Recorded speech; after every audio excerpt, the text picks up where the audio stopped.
Hey, welcome back, everybody, to Bare Bones Talk, where we are going to be taking a look at some internet weirdness tonight.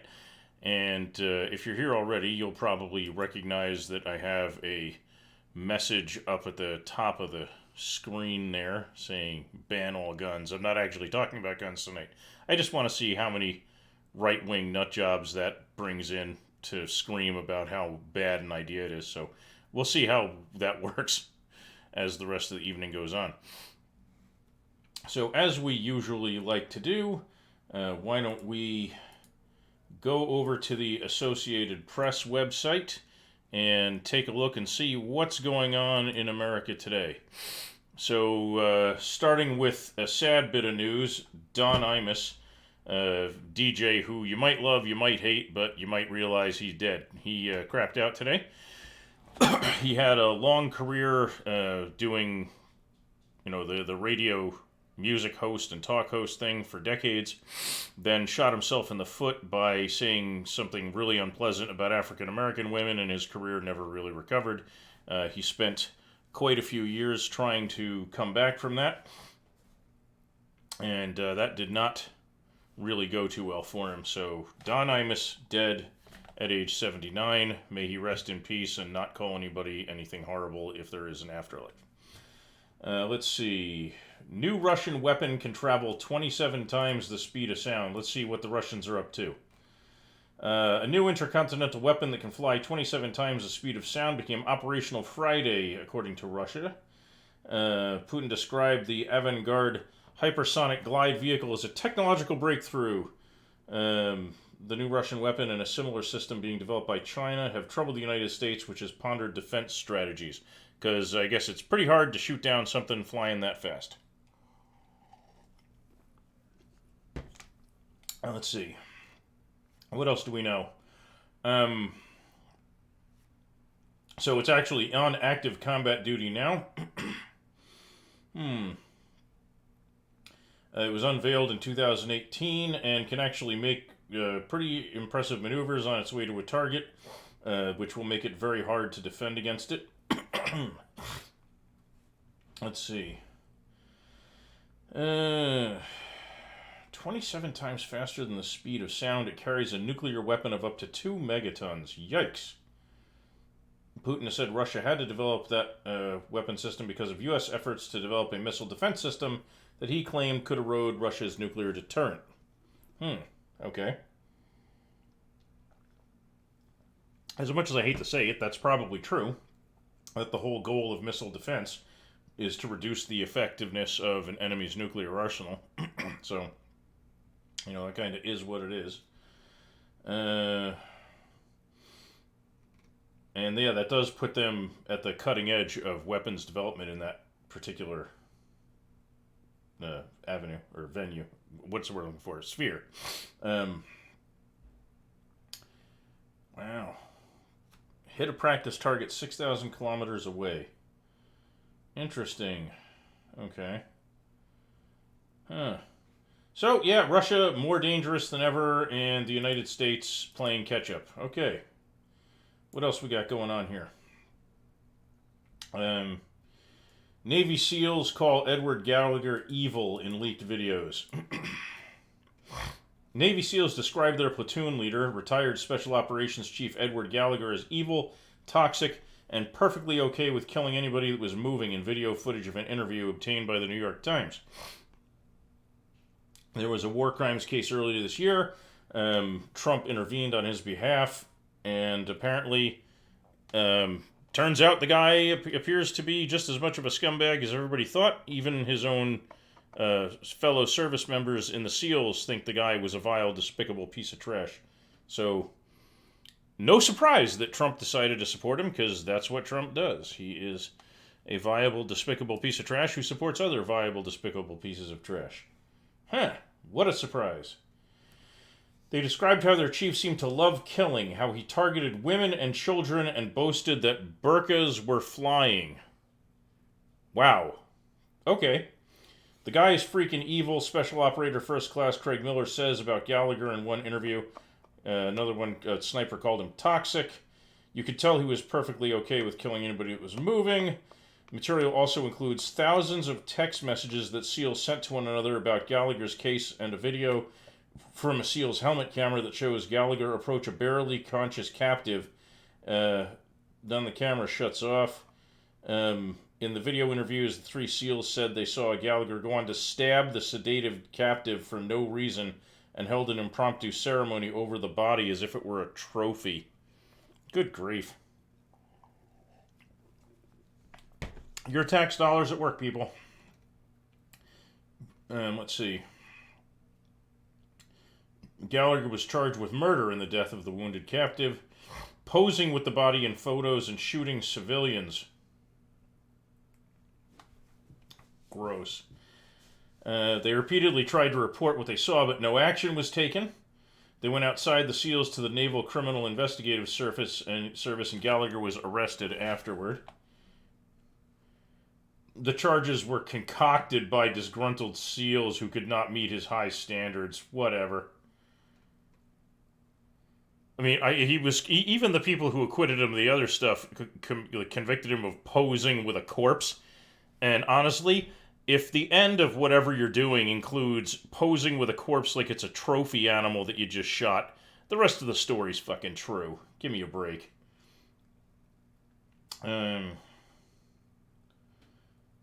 Yeah, great. And of course, Trump stepped in and screwed the whole thing up.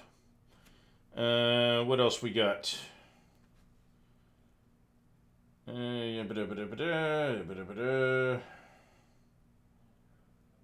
McGrath files to challenge McConnell in Senate race. Calling her party's victory in Kentucky governor's race a jolt of momentum, Democrat Amy McGrath on Friday filed to challenge Senate Majority Leader Mitch McConnell. Interesting. Mitch McConnell is the Senate Majority Leader and has been the biggest obstacle in American government to accomplishing anything useful. He's the guy who spearheaded the stealing of Obama's opportunity to appoint a Supreme Court justice. He blocks voting on stuff that's supposed to be voted on, anything and everything to stymie anything left-wing from having a chance to be voted on, discussed, debated, anything whatsoever. He is obstructionist. He is a dick. He is genuinely the most dangerous man in American legislation at the moment. He's the guy who said that he's going to turn the impeachment trial in the Senate into a joke where he takes all his cues from Trump's defense team. The guy should not be in office. He is blatantly unfit for the position he holds. McGrath, a retired Marine combat pilot, is going to be running against him. So that's good.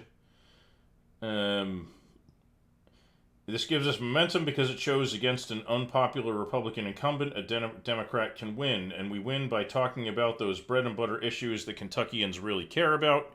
That seems very reasonable. Yeah. So, honestly, if we can get McConnell out of the Senate will operate a lot more like what it's supposed to operate. And I don't mean that it will be a left-wing institution. I mean it will actually have a chance of having discussion across the aisle again. All right, let's see. What else we got going on? UN gives green light to draft treaty to combat cybercrime. New international treaty to combat cybercrime. Okay, let's take a look.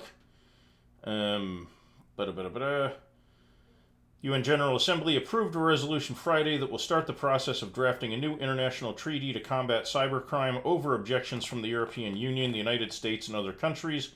The Russian drafted resolution was approved by the 193-member world body by a vote of 79 to 60, with 33 countries abstaining. The resolution establishes an expert committee representing all regions of the world to elaborate a comprehensive international convention on countering the use of information and communication technologies for criminal purposes. When Russia has to make that a priority and the United States is against it, that's not really a good thing. All right. We're also having some fun with the we're gonna have some fun with the incels tonight. So let's get back to the news here for a minute, and then we'll see what else is going on. Another lethal shooting. What a surprise.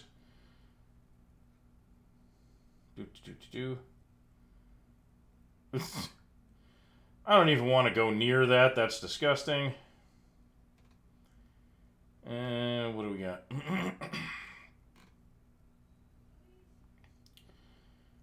A federal judge to halt the latest North Carolina voter ID mandate. Yeah, so here's another thing. When you take a look at the potential problems we have with voting, basically you have two things people complain about, which is election, like voter fraud and voter suppression. Republicans claim that there is a massive voter fraud problem in this country perpetrated by Democrats, and Democrats claim there is a massive voter suppression effort perpetrated by the Republicans. And here's the interesting part. When you look at the actual numbers, the Republicans are full of shit. They are lying. There is no massive voter fraud problem, but there is massive voter suppression at the hands of Republicans. One example of which are these laws they're trying to put in all over the country demanding stricter and stricter ID be presented.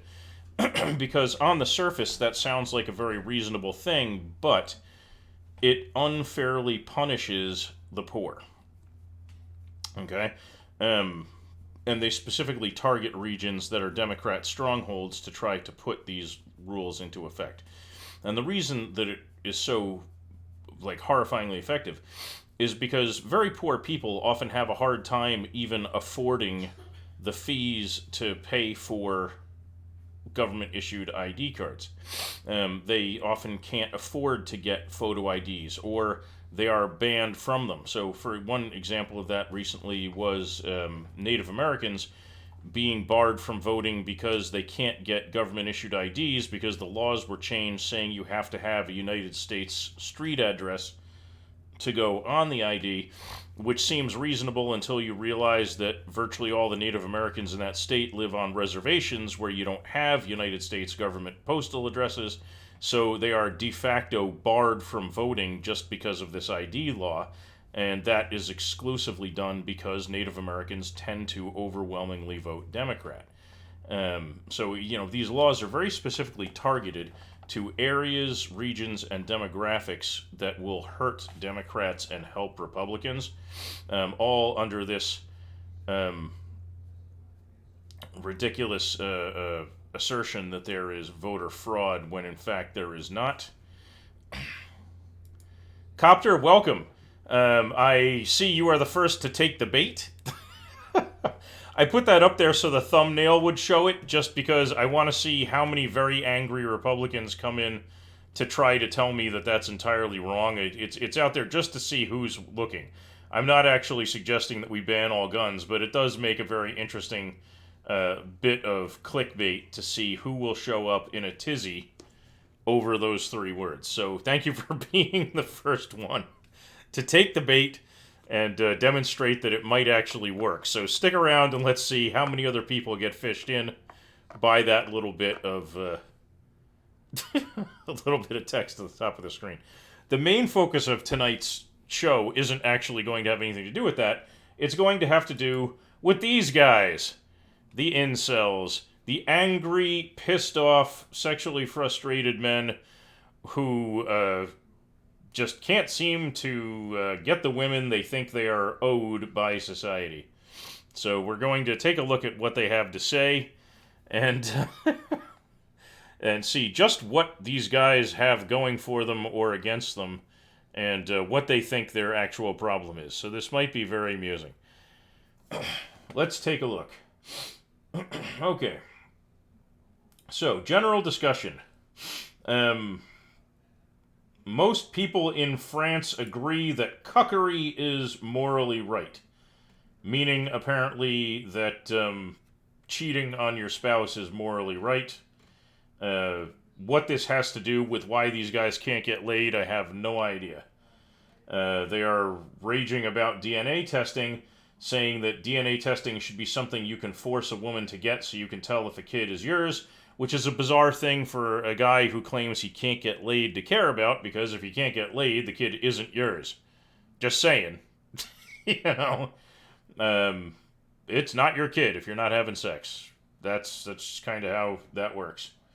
So let's see what else we got going on here. Women want it both ways. Sex isn't a big deal, but it's devastatingly important. Let's see what this genius has to say. Women have told us incels to stop complaining and just get over it. Life is about more than sex, they snarl from their ivory towers. And these guys wonder why women run away from them. According to women, sex isn't that big of a deal. After all, most women find laying next to a big, strong man post-coitus even more enjoyable than the sex itself. I don't know where these guys are getting their information, but wow, these guys have some very bizarre worldviews.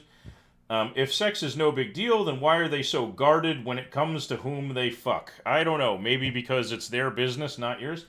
For a woman, having to endure fucking someone she hasn't explicitly chosen is allegedly a trauma. This guy's calling rape not a trauma that we menfolk could never dare to comprehend.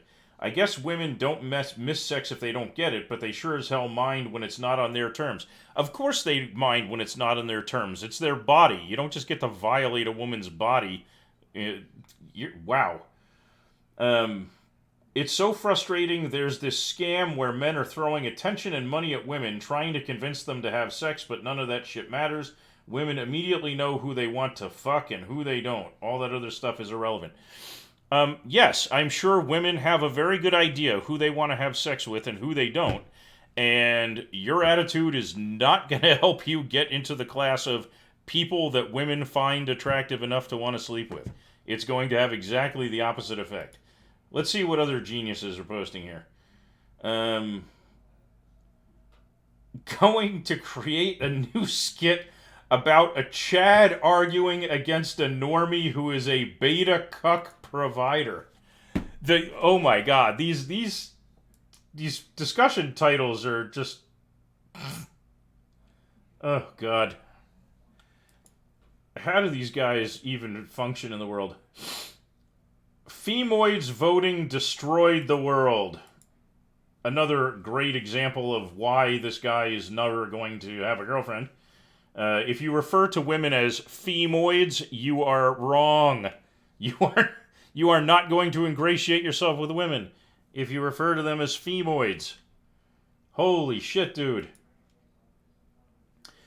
There is no fair compromise between the sexes.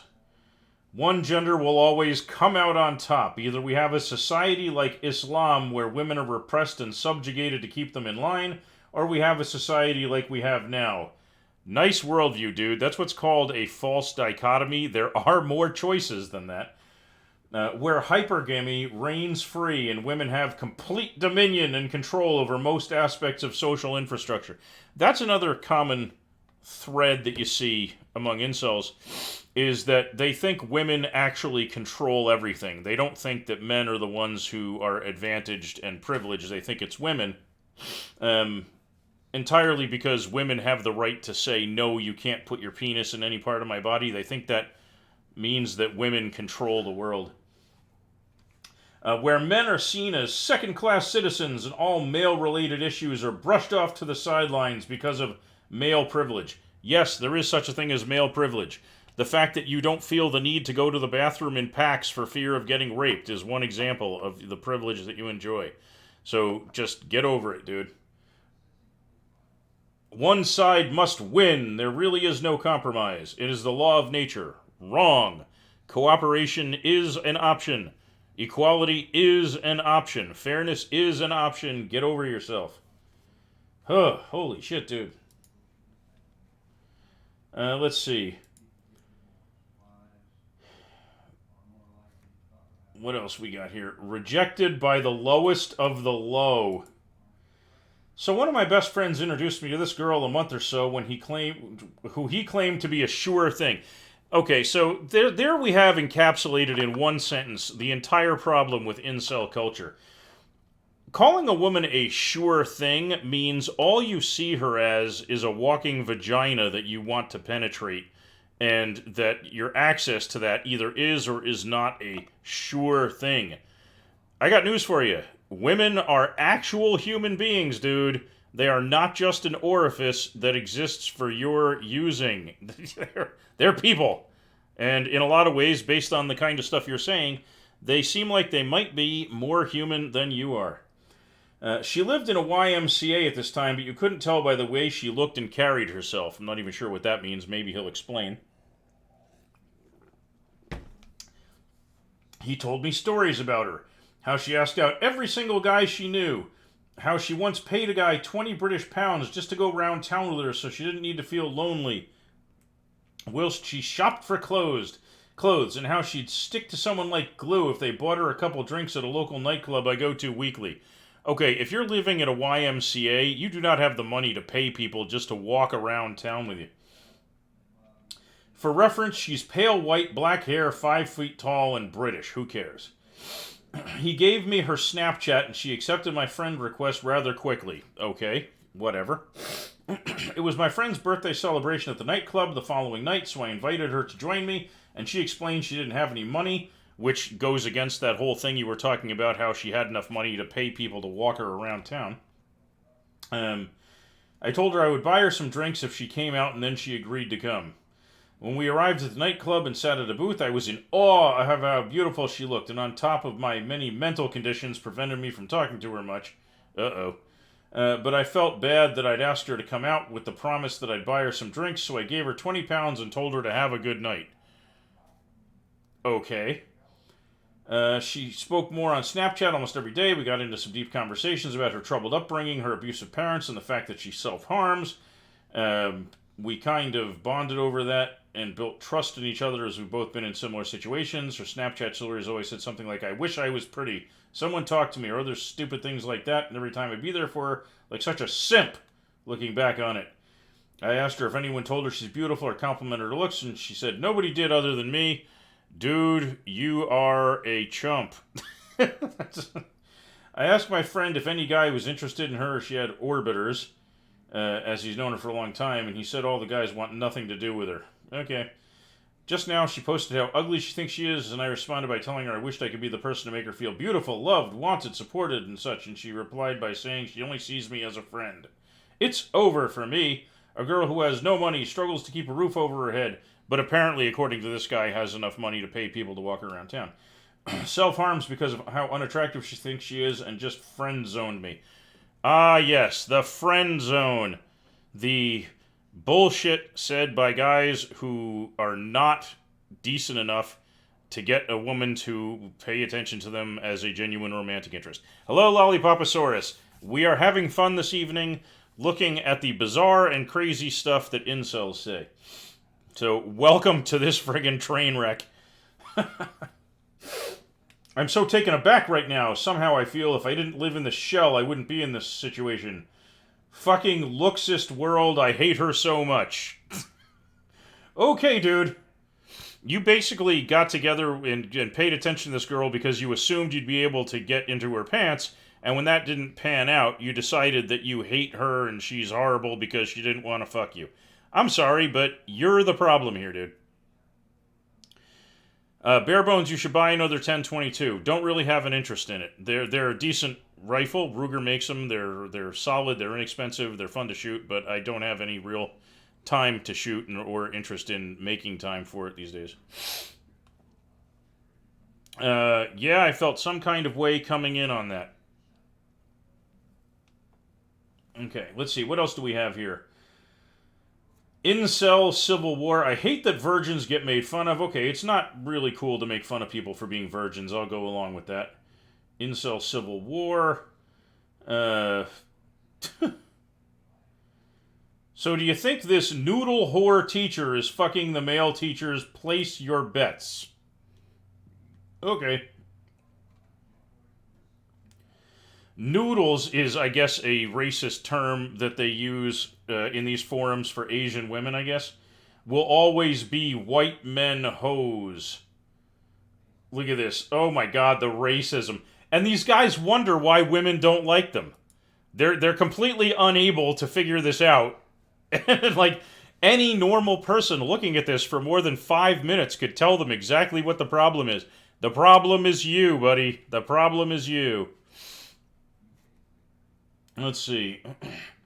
Simp gets destroyed legally over child support. Alright, I'm not going to watch videos for this. Ideas for an incel game. What is this stuff? Oh, God.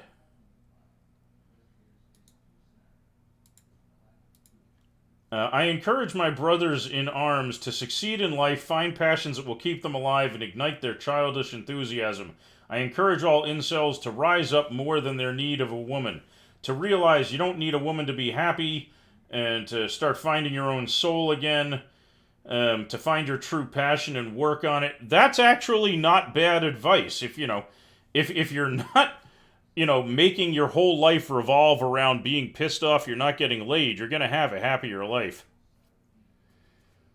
Honestly, this is just like it's amusing to me, Lollipoposaurus, to see this stuff because it's one of these things where these guys are literally their own worst enemies and they don't see it.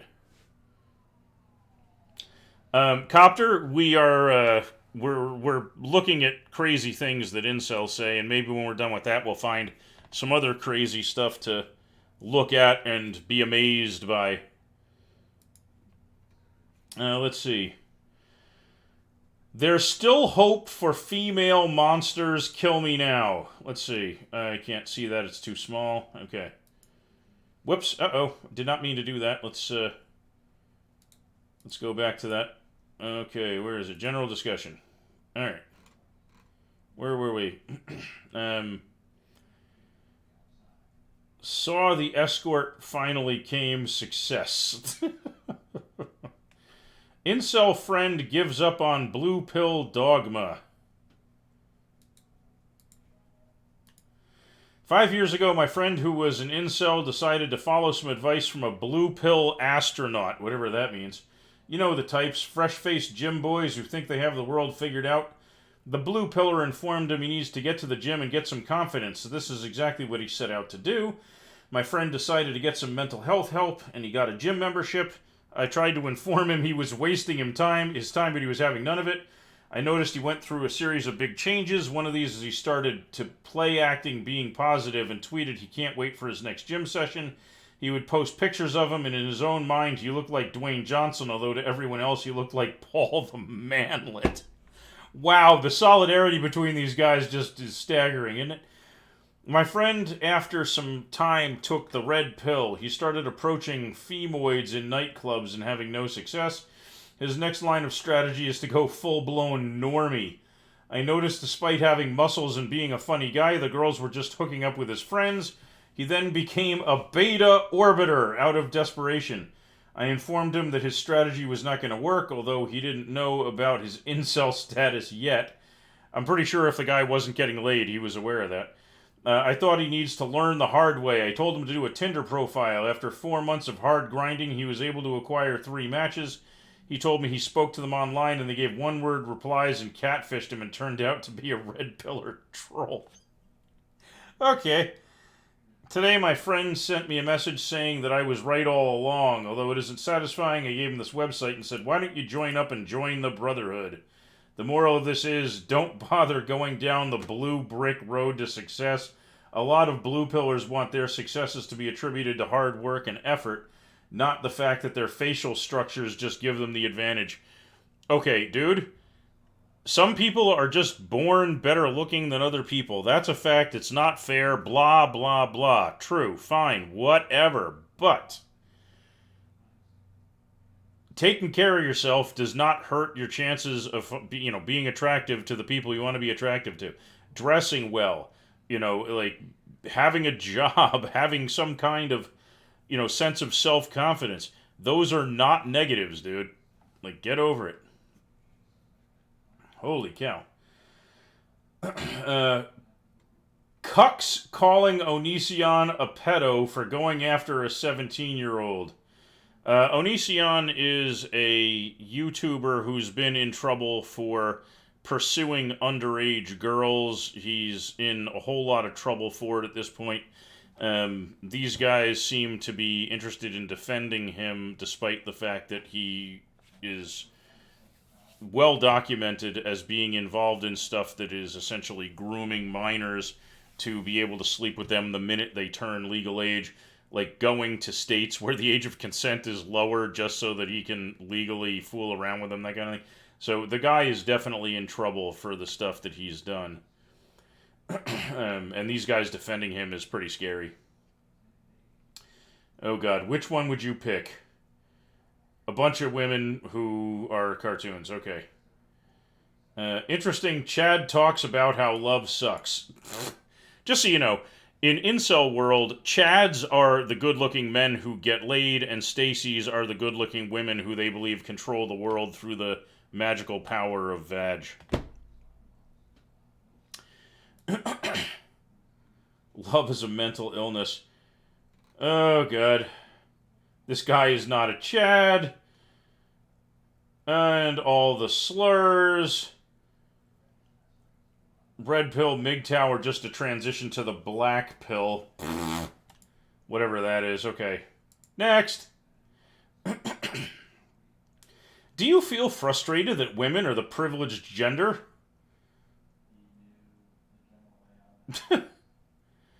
13-year-old having sex with another 13-year-old is fine. 22 talking to a 16-year-old is a pedo. Yes! If you are a 22-year-old and you're trying to engage with a 16-year-old, you are generally breaking the law. And 13-year-olds having sex, probably not a good idea. They're probably not emotionally mature enough to handle it. So, give me a break. Let's see.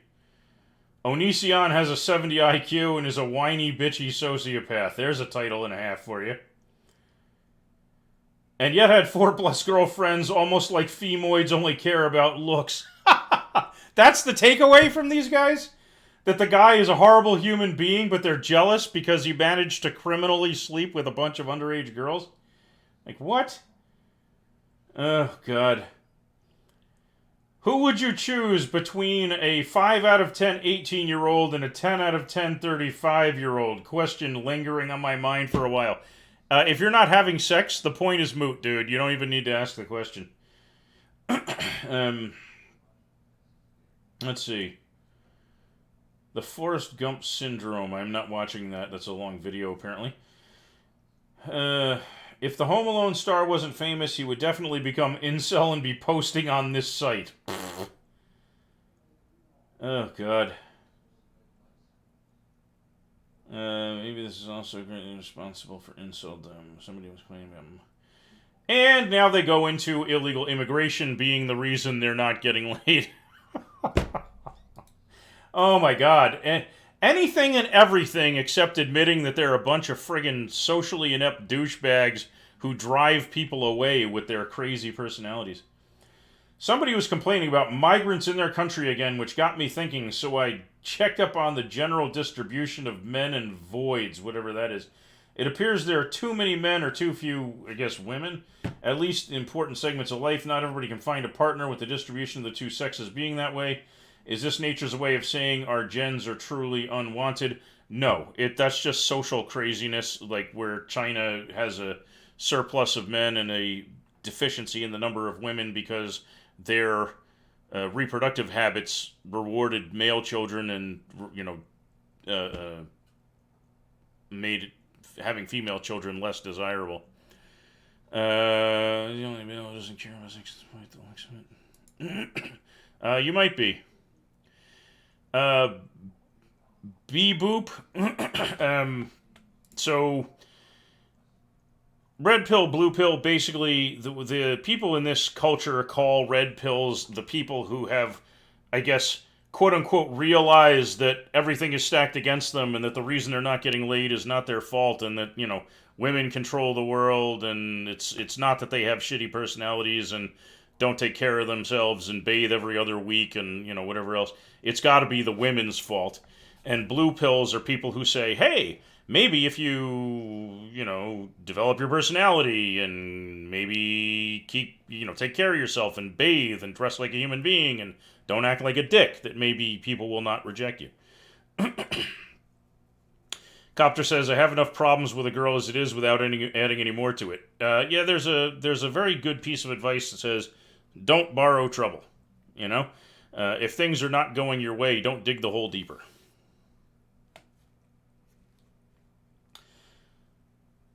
Why nature? Why does more men born than women? My God, their English skills are horrible.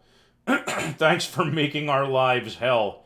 Maybe if men like you hadn't, culturally reinforced the idea that men are more valuable and, did what they used to do in China where they would literally discard female children into ditches and stuff rather than keep the female child when they were only allowed to have one, maybe they wouldn't have that problem.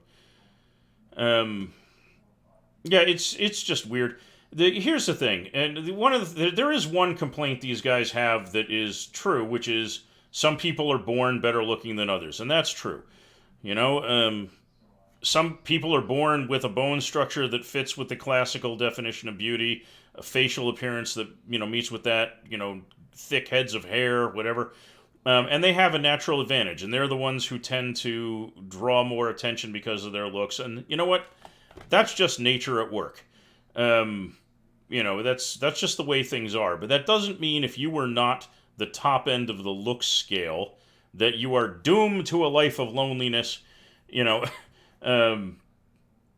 Look around at people who have been married for 50 years. They're not exactly walking the runway as supermodels, and they still had good, long lives together.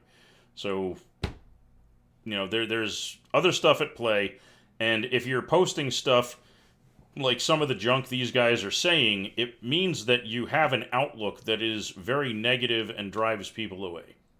Copter says he has better advice. Okay, let's hear your better advice. Here's a great headline. Is the bitch who rejected me finally hitting the wall? This is another great encapsulation of what's wrong with incels. They only care about women's looks and their sexual availability. They don't, see this as a human being. So, posting pictures of this person. Maybe the years of Chad's cum is finally getting to her, or maybe it's the cancerous makeup. Because, this guy's obviously a real winner. He's not bitter at all. Holy shit. Yeah, we're not going to post that kind of statement. You can find a better way of expressing that, Copter. This is incels.net. It's their own self-proclaimed central website where they get together and mutually support each other or something, with these with these discussion threads. Meanwhile, what they're basically doing is showing what a bunch of misogynistic crackpots they are. Let's see.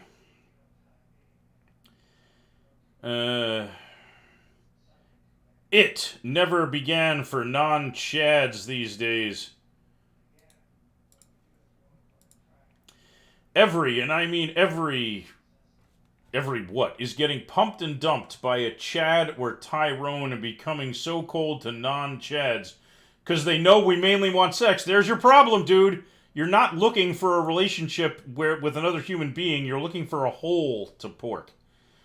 That whenever a non-Chad wants sex, it has to be on their terms. I got news for you. Women should only ever have sex on their terms. They should not have to have sex on your terms, you douchebag. Even if you're a high-tier normie, like they rate other men on their sexual desirability according to whatever standards they have. And it's only getting worse with slut pride being so pervasive. What the fuck, dude? Oh, God. It's over. More females are becoming sugar babies. Okay.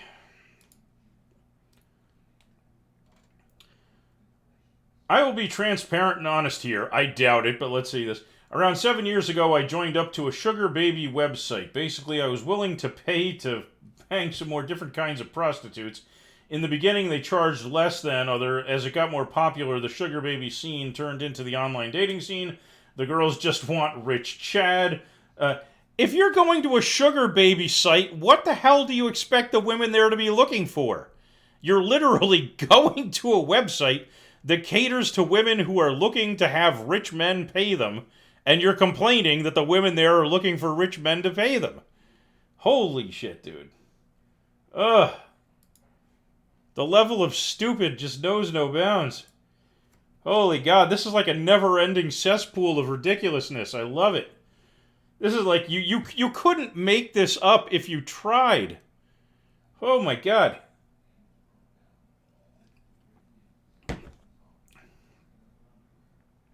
Oh, God. Female feelings when she found a Giga Chad on Tinder. Not just an average Chad, meaning, you know, a desirable, good-looking man, but a Giga Chad, which I guess is what, a Chad worth 1 billion lesser Chads? Like, is that a thing? Do they have a whole numeric system? The Kilo Chad, the Mega Chad, the Giga Chad? I got a vent. No, you don't, but okay. Oh, God. I try so hard in life to be something. I try to succeed in my job, but people with less experience get to be in a higher position than me. Welcome to capitalism, dude. They lied to me about a promotion. Again, welcome to capitalism, dude. And a year later, that woman, can't even get his English correct, is in an even higher position now. Maybe she's qualified. Maybe, just maybe, you know. I work hard, but they use my mental health issues against me. That depends on what they are. If your, you know, mental health issue includes, like, groping people in the workplace, then, you know, yeah. All my work cares about is abusing me without facing equal opportunity charges because they've used people like my neighbor Nancy to make sure I can't win. It's sickening, and I honestly hate most of the people I work with because they treat me like a dog, or treat me like dog poop for no reason. And they've used pretty women to mock my childhood. Okay, so what this guy is trying to say is that his business, his employer, has engaged in a thoughtful campaign of using pretty women to mock him about his childhood. Like, that's actually something he claims his employer has done. They're sickening to me, and I just want to be accepted by someone. Look, everybody wants to be accepted by someone, but I think you might have a delusion problem here if you think your employer is, like, paying hot chicks to mock you about your childhood. You know, that your mental health issues sound like they might include schizophrenia. I'm not a paid psychologist, I'm not a professional, but it does not sound to me like your mental health issues are, you know, under control. It sounds like they're just running amok and you need help. I know, right? When's the last time your boss actually took enough effort to, you know, put together a concerted campaign to do anything, much less, like, mock you about your childhood? I still love that Giga Chad thing. Giga Chad! Oh, God. Your dream girl. Sorry, the flesh is weak and she's being womanly, by which he means making a sandwich. Okay.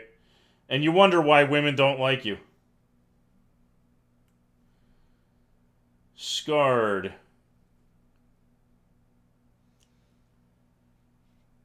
So he hates a girl that wouldn't sleep with him. What a shock. Nothing can buy a femoid's love. Well, maybe love isn't for sale, dude.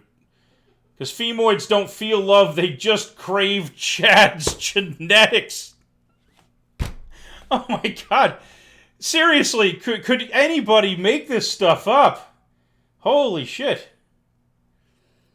Lollipoposaurus and Meet Your Neighbors, yeah. Juggernaut theory. Today on Christmas night. Anybody else here have impotence or erectile dysfunction? I am not looking at that thread. I don't even want to know what the hell is in that thread. What is a Stacy really? With body acceptance basically being forced down our throats, for femoids only though, how long until these child-sized brain femoids start believing they're Stacys And as they start to, it's over. So what he's basically saying is that women having confidence in their appearance makes them unavailable to him. I got news for you. If a woman has confidence and that makes you not attractive to her, that means that you're such a loser that the only way you can engage with a woman is if she has such low self-esteem that her desperation will make her want to be with you. That doesn't mean you're worth being with. It means that you are targeting women who have confidence problems. That is not a good look on anybody, dude. Society is doomed. Oh, bye.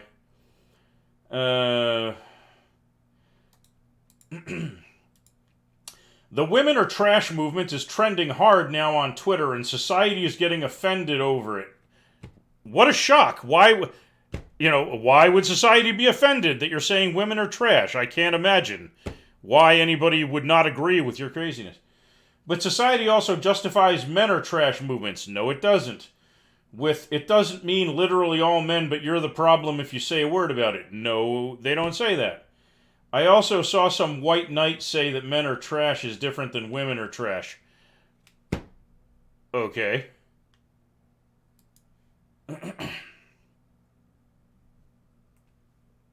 What's this? Some guy hired a prostitute and wants to know if he should abstain from self-pleasuring until he can pay this woman to have sex with him. Another shitty year is around. Means another year of virginity is also around. Oh my god. And these guys don't even see that their, toxic negativity might have something to do with this. Wow. The girl at my work who tried to friend zone me right off the bat is talking to this tall, mixed mulatto guy. So basically, not only is he a misogynistic asshole, but he's a racist misogynistic asshole. Fantastic. Oh, God. Do any of you feel like your life would be more different if you were born white? Again, the racism. Holy shit.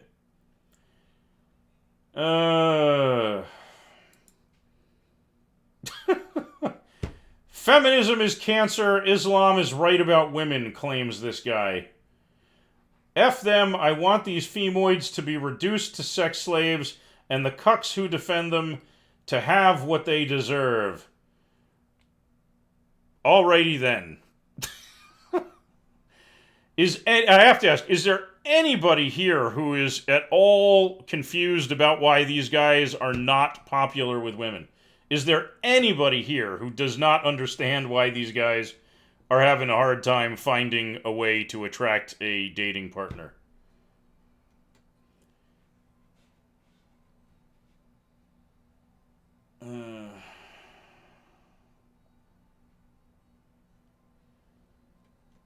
What else?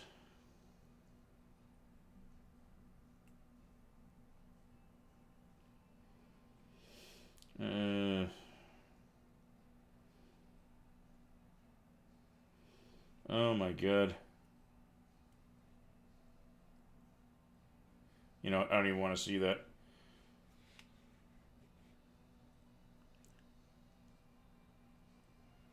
I'm confused about why some of them are married, but that's probably just my evil female brain thinking that, hey, the proper incel term is femoid. Get it right. Oh my god.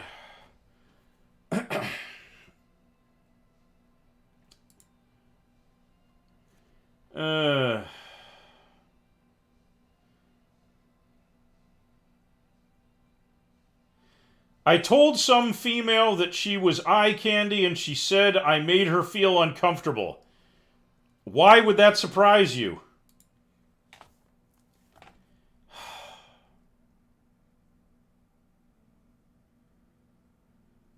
Can these antidepressants stop you from wanting girlfriends? Dude, if you're desperate enough that you're thinking about trying to medicate your interest in dating away, you need a therapist. You don't need medication. You need serious professional help to deal with what is obviously a depression issue.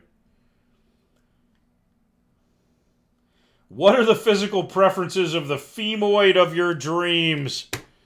Holy shit. So, Lollipoposaurus, please, what are your... Tell me what you're thinking as we see this insanity that these men are posting. Like, how what goes through your head when you see this? I mean, if I were a woman seeing this, I can only imagine the horror that it would spark. But, you know, I'd rather hear it right from you, because you're actually female. Well, not hating women would be on the list. You know, for guys who claim they want to bang women, they certainly seem to hate what they want to have sex with.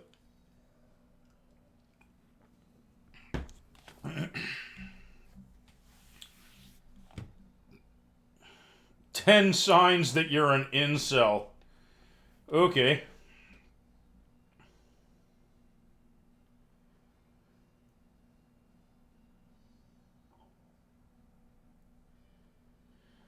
What are your experience on gym thoughts? When I heard the term gym thoughts, females who go to the gym scantily clad and wear tight clothing, I feel like they wear that shit for the attention, and even if you do approach them, they become stuck up and might reject you. Or maybe those clothes are just easier to exercise in than giant baggy clothes that'll get stuck in equipment, and maybe they're not there for you. Maybe they're there for themselves. Holy shit. I've unfortunately had some experience with red pill or wannabe red pill men. Not fun. Any story you can share without vomiting?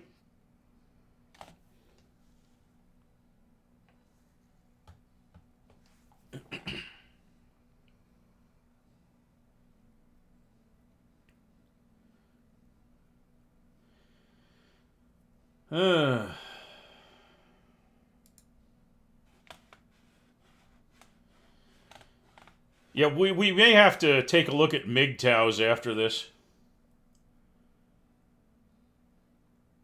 Why are some incels salty but others aren't?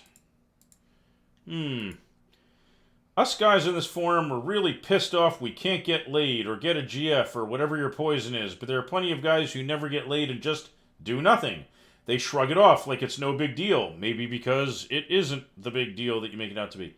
No sex, love, or family, and no biggie. Maybe they're just happy with who they are. Maybe you should consider that. A lot of these guys, of course, they're cucks. That must be the explanation. A lot of these guys are cucks and white knights who seem to idolize women. Or maybe they're just not misogynistic assholes. Maybe that's a possibility too. Just more of what you're seeing here. That doesn't surprise me.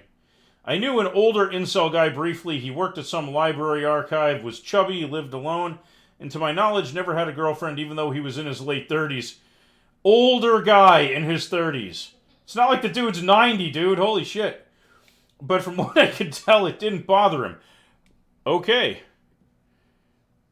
Yeah, apparently that's their thing. Yeah, they love tossing around words like beta and cuck.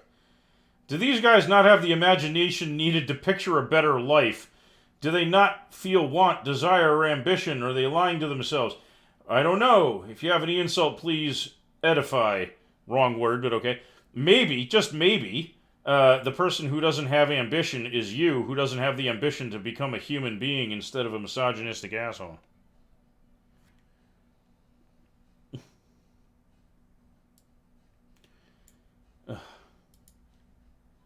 What else? What else we got here? Walmart. What does this person say about Walmart?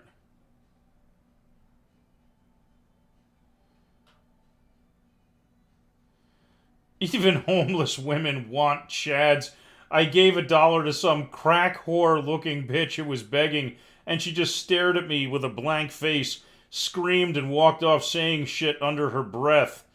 Maybe she's homeless and maybe she has a mental health issue, or maybe she's struggling to stay alive and has more problems than you ogling her. Beep boop, what are you saying no to? Oh, Copter's thing about helicopters belonging in tank games?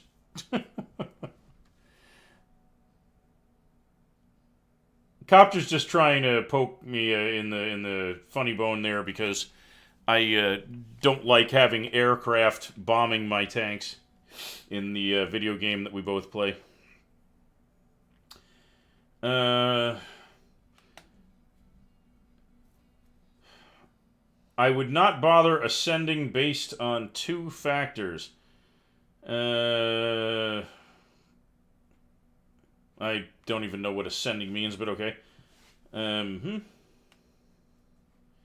Online dating only serves to inflate women's already inflated egos.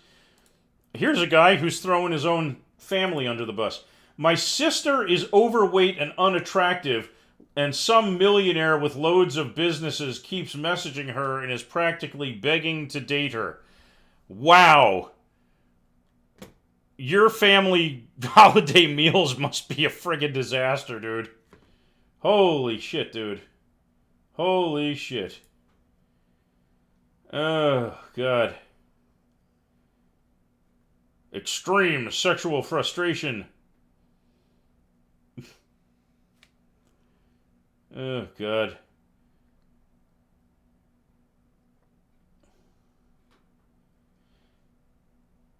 Every minute a girl is getting laid as we speak, no joke. With 7 billion people on the planet, yes, people are having sex all the time. Russian bias is a lie. Change my mind. KV2 sends his regards. Oh my God.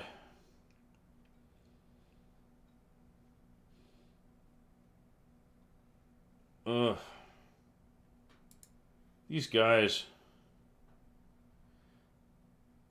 6-star thought overlord Cardi B. Oh, God. I feel pissed that my lack of looks hurts my chances with quality women. They still exist where I live. You know, here's the interesting thing. So this is a guy who, by his own admission, is not very attractive, and he is talking about the women he finds interesting, which I guarantee you means gorgeous women. So what he's saying is, he can be ugly, but somehow deserves gorgeous women, but gorgeous women should not have standards where they want to date people that they find attractive. Does anybody else here see the logical fallacy there? Is it not like staring into the sun? It's so blindingly obvious. Oh my God. The double standards in the disgusting society. This ought to be a work of genius literature. The society makes harder for men to get sex. Oh my God, this guy's grammar is horrible. Only Chads can get sex by simply asking for it. Most men need to have dates with femoids, buy them things, etc. to get some sex. Femoids, in the other way, have it very easy. They can be fat or anorexic, and still a lot of men will want to have sex with them by simply asking for it. The ironic part, it's the fact that society sees us incels as losers, yet the society does not make it easier for men to get sex. Dude, you are not owed sex. Society does not owe you sex. Society does not owe you sex. Society does not owe you sex. Go say 10 Hail societies do not owe you sex and repent your sins. Guy's lack of logic, that's part of the problem. Yes, Copter, it is absolutely part of the problem. Society lets femoids be as hypergamous as they want without calling them shallow or greedy. I think it's a disgusting double standard, the fact that society has negative views of us, yet the society does not help us to get sex. It is not society's jobs to turn women into sex slaves for your amusement, you crackpot wackadoo. Oh, God. Mommy issues. Oh, no.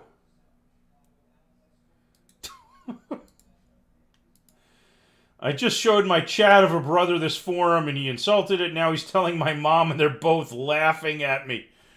Dude. What? Oh, God. Ugh. If you were able to bang a woman's corpse, would you do it? It's gotta be better than nothing. Females literally ruined the effing world. Oh, God.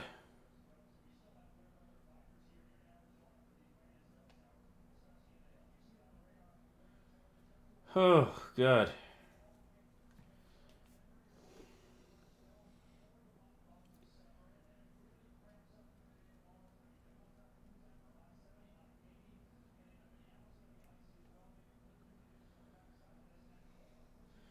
God, this guy says he stopped teaching his little sister mathematics because he didn't want her to turn into a Stacy who would treat men like him badly later in life. Wow. Nice guys finish last. Oh my God. Media has brainwashed the public about incels. I don't know, dude. Based on reading your own words, I'm pretty sure the public understands you just fine. Holy cow, dude.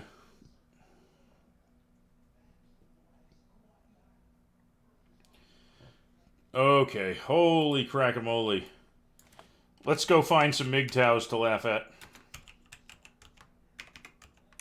Whoops. MGTOW forum. Okay. I've had about enough of the incels. Let's go see what MGTOWs are up to.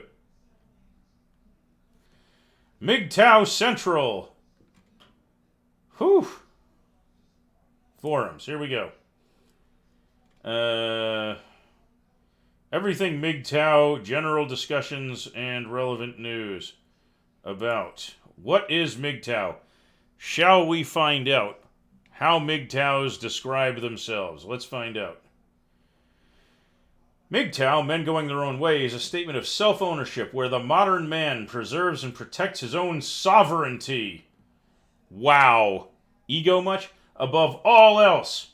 It is the manifestation of one word. No!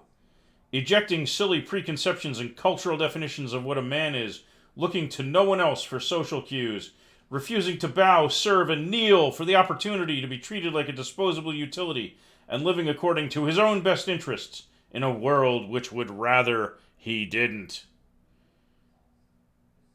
The manosphere. Oh, God. The manosphere.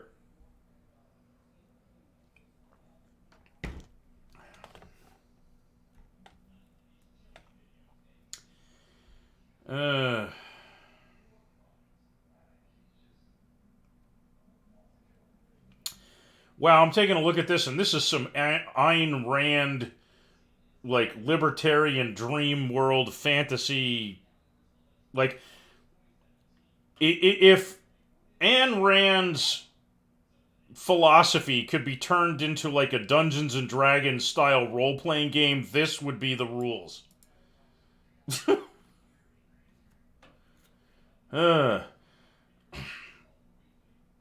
The women MGTOWs encounter demand attention, loyalty, resources, and undue privilege while offering very little in return.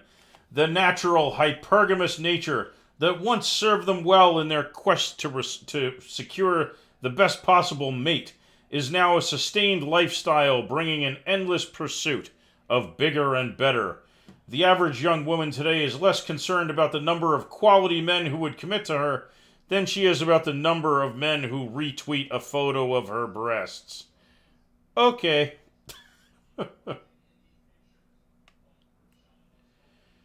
Oh, God. The manosphere. Holy shit. Alright, let's get into the forums. Let's see what these geniuses have to say.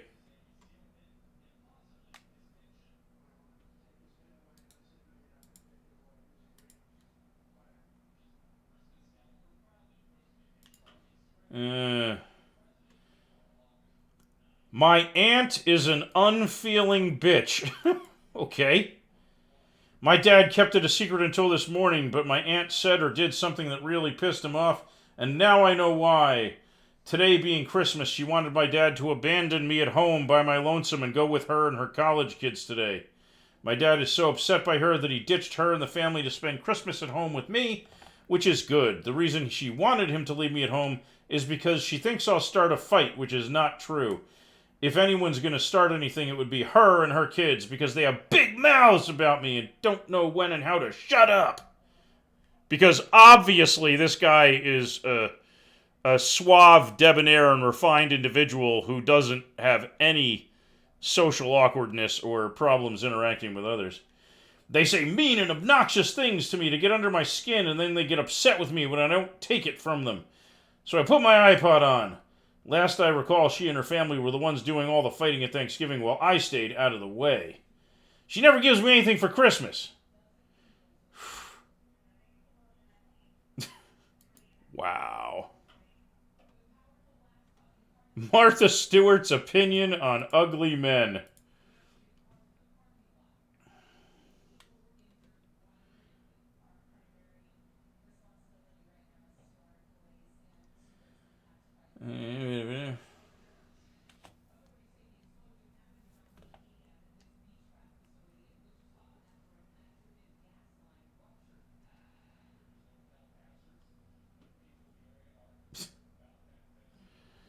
Okay, so this person is basing their opinions on something stupid Martha Stewart said about somebody that her mother knew way back in the day who cheated on their husband. I was forced to be red pill. I never wanted this. Oh, good.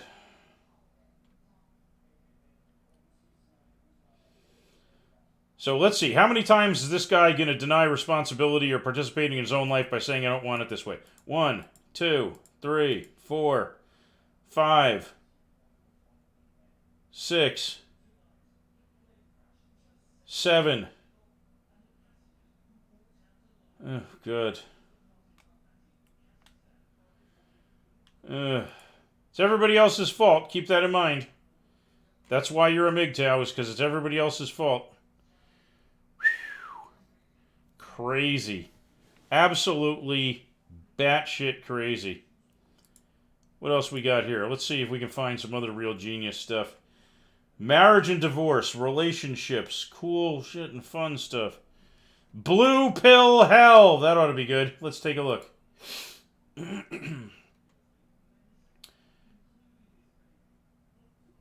Star Wars, The Last SJW. Good God.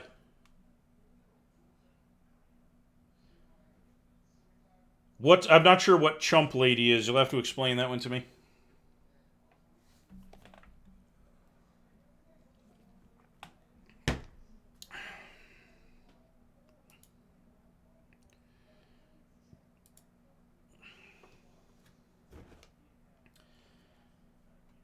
Constant reminders from blue pills and women about being single.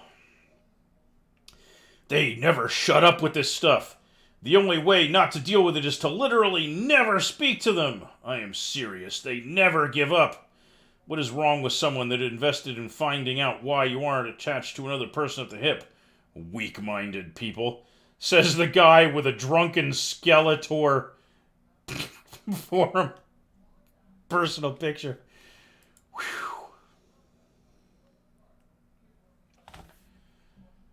Oh, God. Birth control pill might shrink certain brain regions among women taking it. If it shrinks the part that makes them put up with your shit, I'm okay with it, dude. Men view exes more fondly than women. Like their exes are all men? Is that what the study is saying? No, I just so you know, I put that out there because I wanted to see who would show up just because that's there, instead of because they actually care about anything I'm talking about. Like it's meant to just see how much people are reactionary. I don't actually want to ban all guns. I've been trying to figure out like what I could do that would get people to just go like, oh my God, I gotta do that. So that was one that came up. There were a bunch of others, but I thought that would broadly, put a thorn into people's sides. But no, I don't think that guns are evil. I think that we have a problem with the massive number of people getting killed and wounded by guns that we need to figure out an intelligent way to address that. But I don't think a universal ban on guns is even remotely a likely solution to that, or even a useful one. I'm generally left wing. My general stance is I believe in taking care of the average citizen more than I believe in taking care of big corporations and hyper rich people. I believe I would rather donate to my local food shelf than make another dollar for example, a car manufacturer. I believe that we should take care of our people and give people health care because it's the ethical thing to do. You know, the people in the richest country in the world. I'm a United States citizen. I don't know where everybody else is from, but I believe that in the richest country in the world, we shouldn't be allowing people to starve and go without medical care and live on streets, like sleeping on steam grates and stuff, because there should be some level of human dignity that's afforded people just because they're citizens of this country. So that's why I'm generally more left than right wing. The conservative side of the American political spectrum used to be very different than it is today.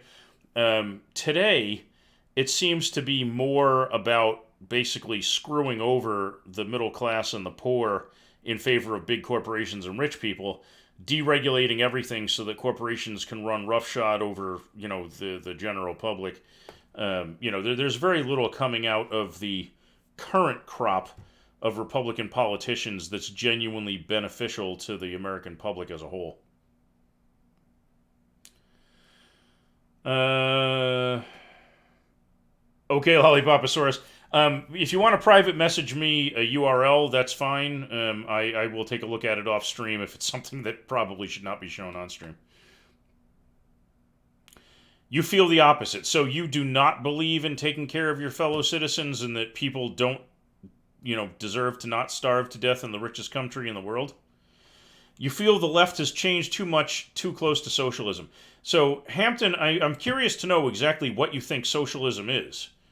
Because one thing I have discovered is that most American citizens do not actually understand what socialism is, what capitalism is, what free markets are. They generally aren't taught these things as part of a public school education, and unless they actually elect to take coursework in it at the collegiate level, they're never really taught a lot about these things. They just catch snippets that may or may not be right from people that they know.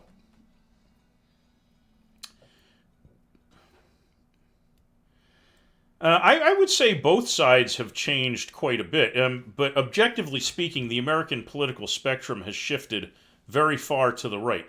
Like, if you were to take a look at what you're hearing from people like Bernie Sanders today, that is not substantially different than what you heard from Republican politicians 70 or 80 years ago. What you're considering to be socialism or really hardcore left is actually, by global standards and even by what the United States has been historically, fairly centrist. Just the entire spectrum has shifted so far to the right that the right hand edge of the political spectrum is not like general conservatism, it's actual fascism, and the left side is not far left socialism, it's actually center to slightly center left if you look at the way actual political spectra work. And what you're thinking of as socialism is actually just what is centrist basically everywhere. We're just so used to seeing the shift that's so far to the right that centrism looks like hardcore leftism to the average American.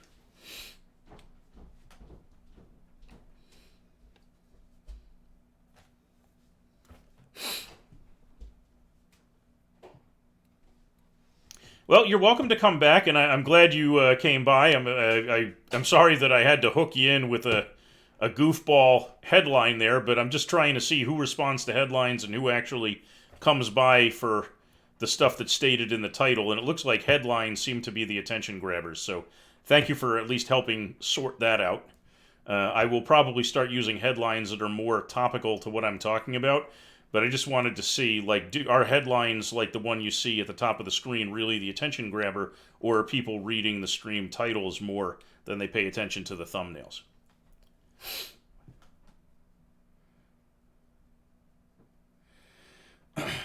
Beep boop, and you're welcome to hunt. I mean, I honestly don't understand what makes people want to hunt. It's never really been my thing, but I understand that people do enjoy it. I used to, when I was younger, live in New Jersey, which has such an out of control deer population that without a deer hunting season, the place would get overrun, with those animals. So there are definitely, you know, ecologically sound reasons to allow hunting, and even hunting for the sport of it, so long as you're not damaging to the population levels of particular species, is something that has a place just for its own sporting value. It's not something for me, but that doesn't mean that nobody should be allowed to do it. I don't think that my lack of interest in it means that it's wrong for everybody. Okay, Lollipop, I'll check it out after the stream. I'm guessing by the fact you're talking about me having to check it out on my own that it's not stream appropriate.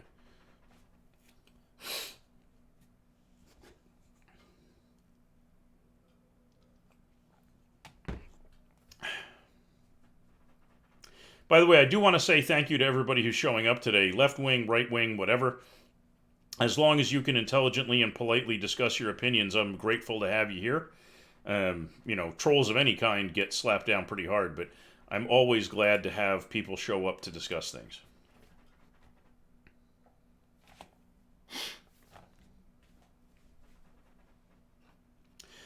So yeah, would you guys, you ladies who were here, prefer to talk more about, gun rights or hunting or something along those lines, or do you want to keep checking out the craziness on these MGTOW and incel forums and seeing what real, insanity looks like in their own words? Because I can go either direction here.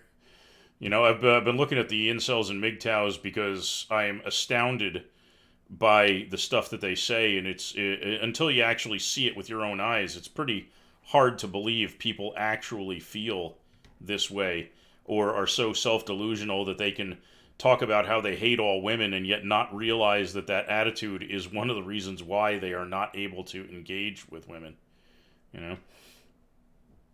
But I leave it to you guys. If you have ideas on what you'd rather talk about, by all means, make suggestions on whatever political subject you think would be interesting. Politics, philosophy, anything on those lines, I am up for it. I try to work with what the audience wants to do as much as I can. It has to be stream term of service friendly.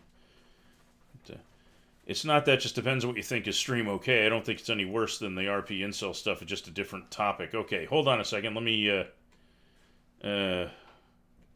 what is that? All right, let me go take a look at that. I'm going to go to the full screen thing here for a second. And I now feel like I have to check this out. But I'm going to do it where it won't show up on stream.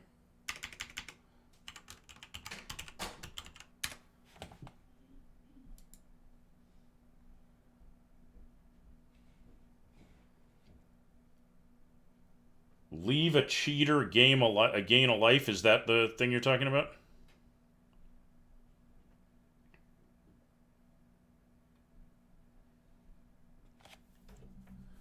Ask Chump Lady. Okay, so I don't think that leaving a cheater is a bad thing. Is there, like, crazy on here, too? Or the stupid shit cheaters say.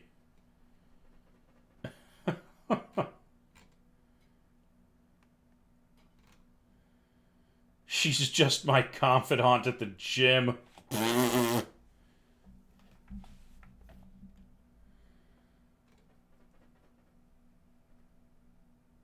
Oh, God. That's crazy stuff. Wow, that's a lot of gaslighting and emotionally abusive garbage that they're saying there. You're suspicious and that's why I need to cheat. Oh, God. I don't have a pitter-pat kind of love for you. It's more like an agape love.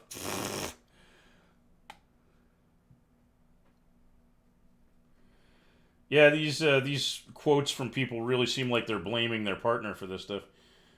I am not defined by my relationships. Don't be such a fucking Pollyanna. Everybody does this. Oh, God. All right. Well, I could probably do a whole show just on that. Oh, that's crazy talk. That's crazy. Thong in our bed. What thong? Oh, God. All right. I'm just going to put up a news site for the moment. Oh, man. That's bonkers. Mugs money. I don't. What I'm trying to determine tonight is, do people look at the thumbnail and react to a giant banner in that, or do they read the title of the stream and react to that? I do not actually think that banning all guns is a solution to anything, or that it's going to happen or should happen or anything like that. It's just there to be attention grabbing to see who shows up for that versus who shows up for anything in the stream title. So thank you for having shown up for that. You know, it's another check mark in the big thumbnail words tend to grab attention column of the ledger. So, but as far as my views on guns go, I'm not particularly interested in having a lot of guns myself. I have, been on the shooting team at my college. I enjoyed shooting at various times in my life. I think the United States has a problem with gun-related violence, and I think we need to find a way to address that because a lot of people are dying, and we should do what we can to mitigate that. But I don't believe a universal ban on guns is the way to try to cure that.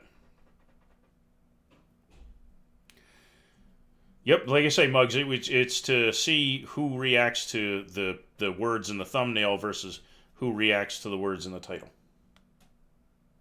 Basically, I'm trying to figure out the best way to get people to see the stream and get a feel for what it's about and like what will get their attention. So, the two main ways people can see you when they're looking at, for example, the politics channel is by either looking at the screenshot image, the thumbnail, or by reading the stream title. I do think, and just to be clear, I do think some restrictions on firearms are reasonable and necessary. Like, I don't think your average citizen should have like a crew-served 50 caliber machine gun. I don't think that's really necessary for civilian use, or like a tow missile launcher or anything like that. I think that it's probably reasonable to expect people to store their firearms safely and securely. I don't think that is something that should be a giant leap for anybody. I think that sounds pretty reasonable. I think that universal background checks are probably a good way to keep firearms from being sold to felons, because if you've lost the legal right to own a firearm, you should probably be prevented from purchasing one.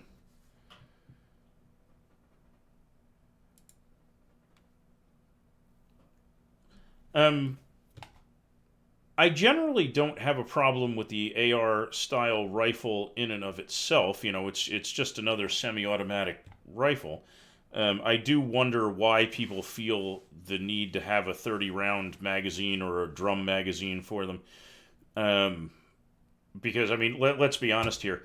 If you're a hunter and you need 30 rounds to take down a deer, what your complaint should be is that your marksmanship skills are not up to snuff and you should be at the range practicing, not out in the woods shooting at live creatures with it.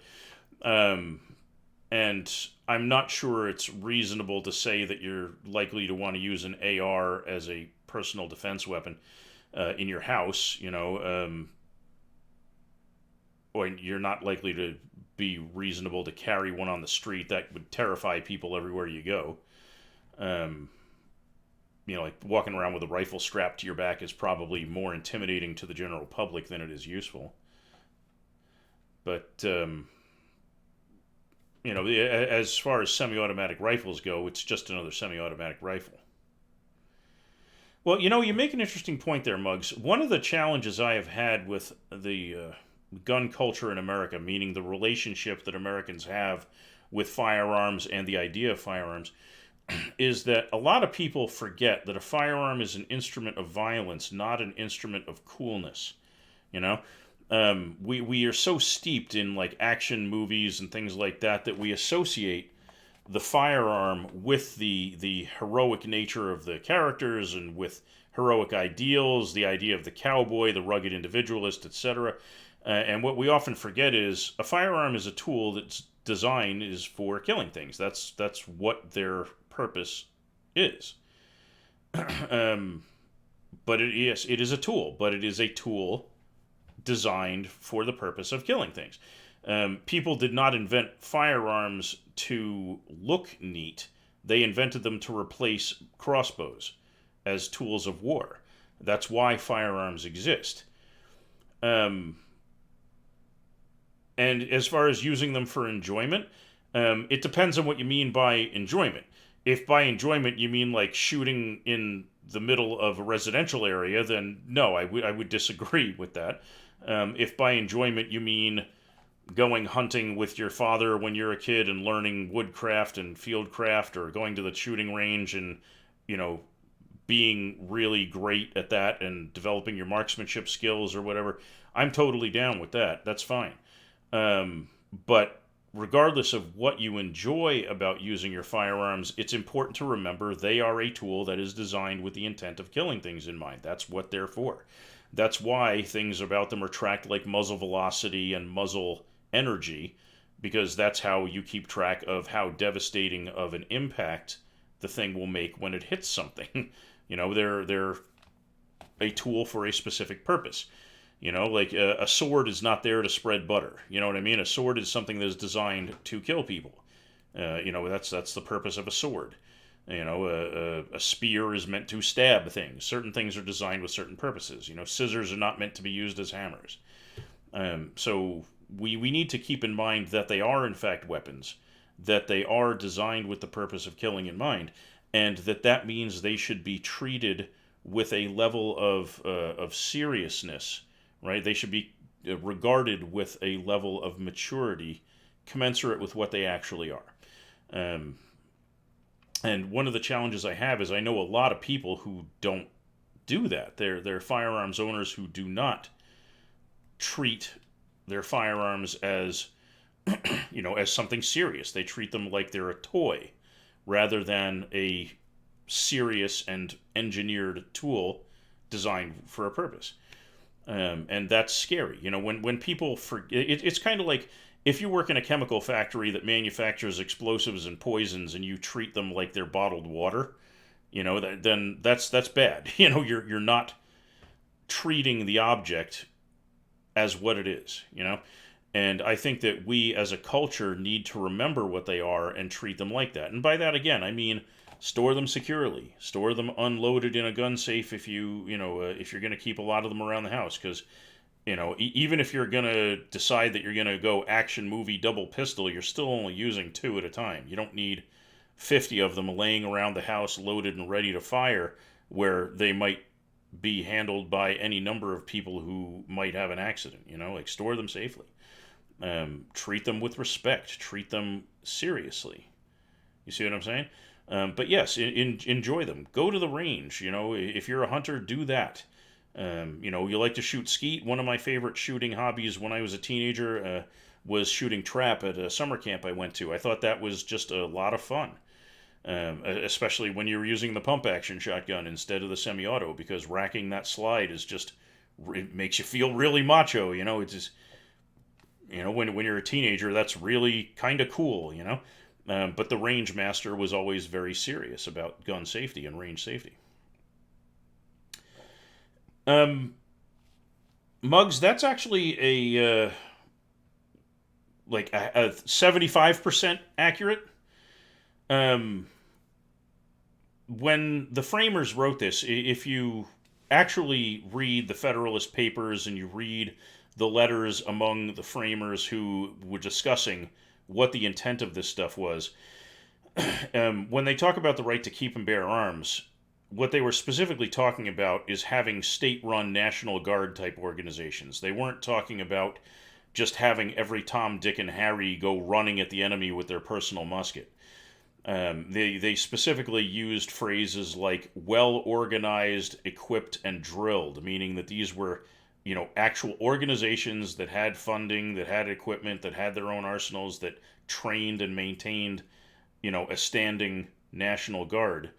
So yes, they were meant for civilian, or citizens to be part of the defense, but as a organized, state-run item. It was one of the things about it was Jefferson's idea, because they were very big on the idea of not having a United States Army, because they really didn't like the idea of getting entangled in foreign wars. That was actually Jefferson's phrase. They wanted each state to contribute a national guard to the national defense as needed. And again, partly true, partly not. But even though the framers had some of that in mind at the time, the fact is that there is nothing the civilian firearm, ownership in this country could do to stop the government from taking over and becoming tyrannical if that were its goal. Because, number one, your personal firearms will not make the average citizen stand a chance against the might of the United States military. But more importantly, the government doesn't have to engage you in combat to subjugate you.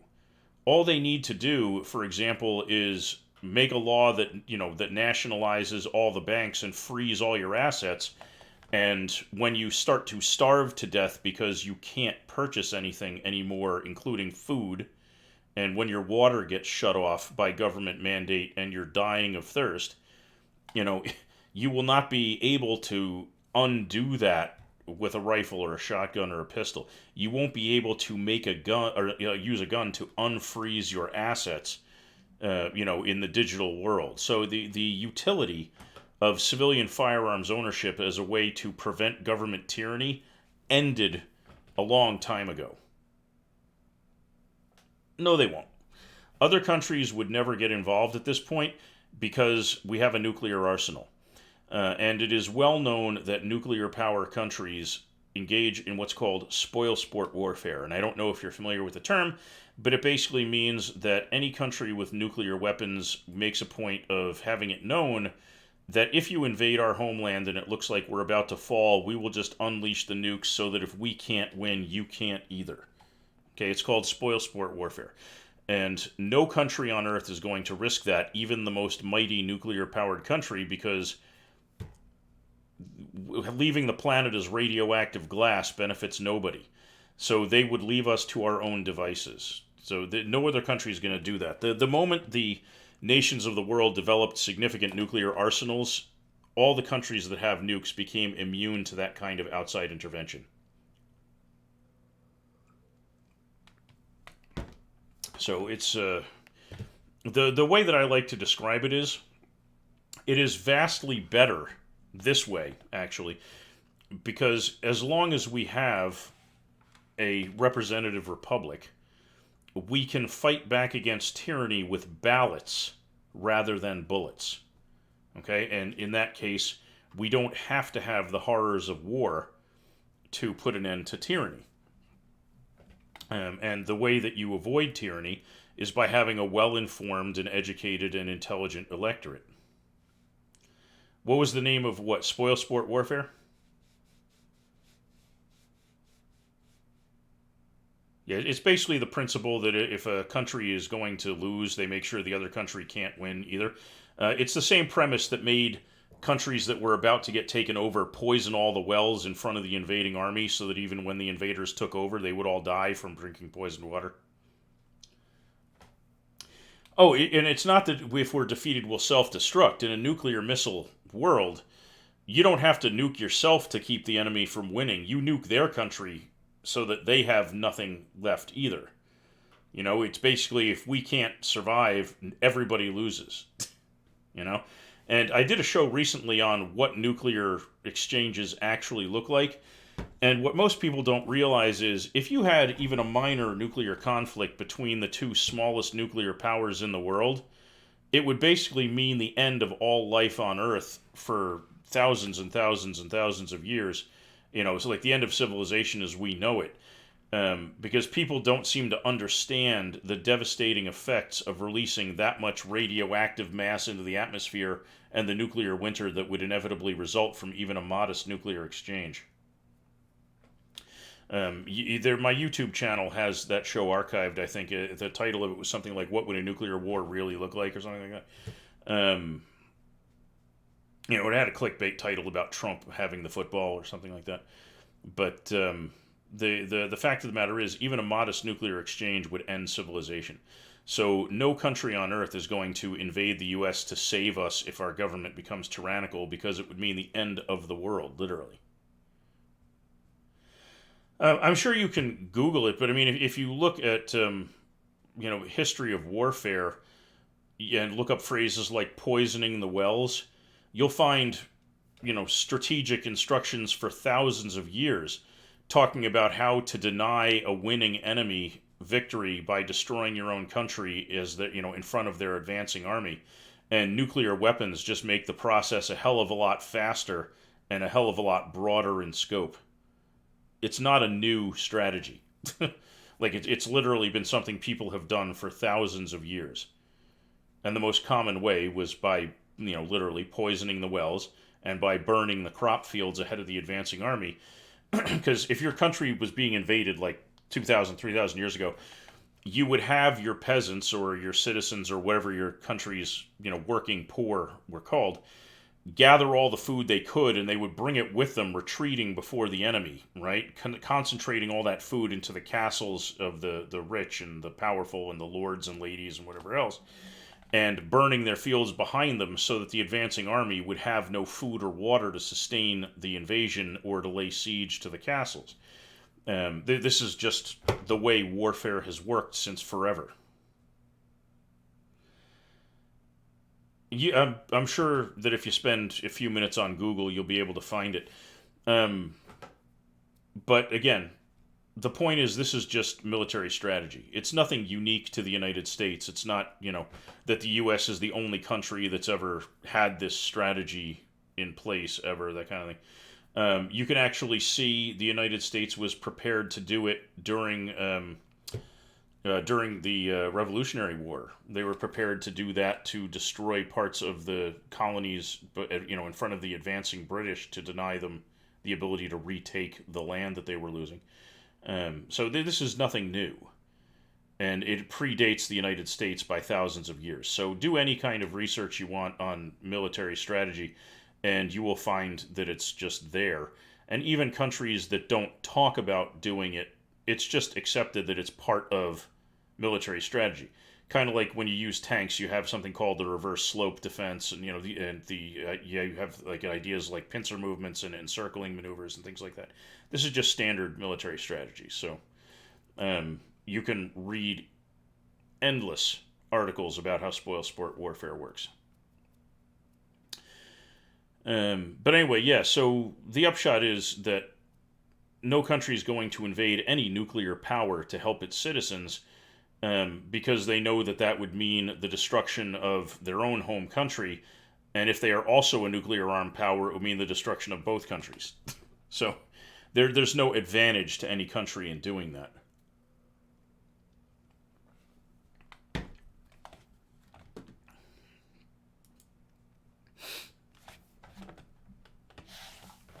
And think about it this way.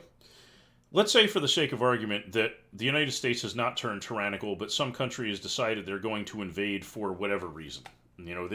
They've decided that the United States doesn't have enough green clothing, right, or whatever. They're going to invade for whatever reason.